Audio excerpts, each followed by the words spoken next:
nnukwu onye ụkọchukwu nke Diocese Agwata bụ Right Reverend Samuel Ezeofor bụ onye nke chetara ndị otu Kraịst na n'agbanyeghị mmehie nke mmadụ na mmadụ ka bụ onye nke ka bara nnukwute uru n'ebe Jesu Kristi onye nke kere mmadụ nọ. Joseph Egbeọcha bụ onye nke wetara anyị ya bụ akụkọ nso.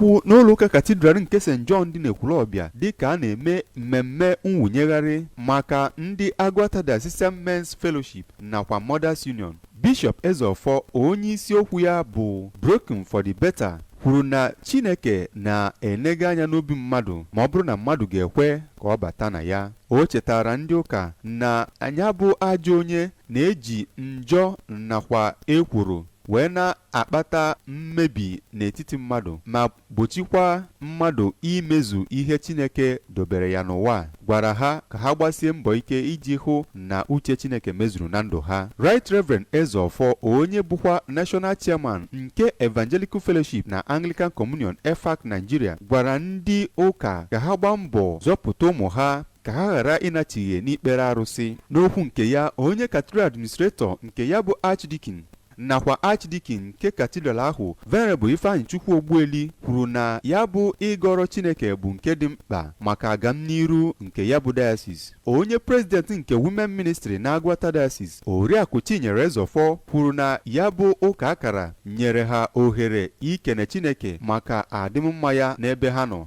Ya bụ ụka nke ndị mmadụ dị iche iche bịara bụ nke a nọrọ na ya kpee ekpere ma nyekwa onyinye nke sitere na Archdeacon dị iche iche dị na ya bụ Agwata Diocese.